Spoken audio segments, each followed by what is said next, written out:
Ernakulam saint Teresa's കോളേജിൽ നടന്ന സ്വദേശി 2.0 ഫാഷൻ ഷോയിൽ സർപ്രൈസ് എൻട്രിയുമായി മന്ത്രി പി രാജീവ് റാമ്പിലൂടെ നടന്നു. ഖാദി ബോർഡിന്റെ നേതൃത്വത്തിൽ നടന്ന കരുമാലൂർ ഖാദി സാരിയുടെയും അഡ്വക്കേറ്റ്സ് കോട്ടിന്റെ വിപണന ഉദ്ഘാടനം അനുബന്ധിച്ചായിരുന്നു ഫാഷൻ ഷോ.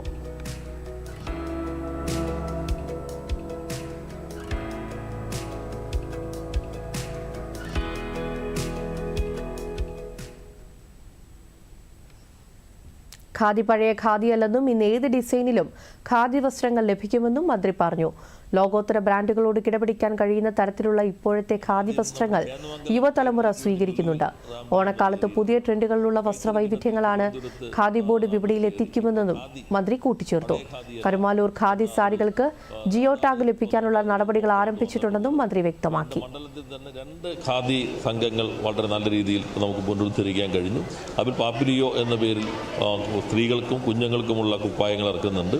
ഇതുകൂടാതെയാണ് കരുമാലൂർ ഖാദി 1 കോടി എന്ന അസറ്റ് ഫണ്ടിൽ നിന്ന് കൂടി ചെലവഴിച്ചിട്ടാണ് അവിടെ നവീകരിച്ചുകൊണ്ട് കരുമാലൂർ ഖാദി സാരി അത് വിപണിയിലേക്ക് ഇറക്കും. 2നും ലോഞ്ചിങ് ആയിരുന്നു. നമ്മുടെ കോളേജിലെ കുട്ടികളും വളരെ ആവേശത്തോടു കൂടിയാണ് ഈ പുതിയ ഡിസൈനുകളെല്ലാം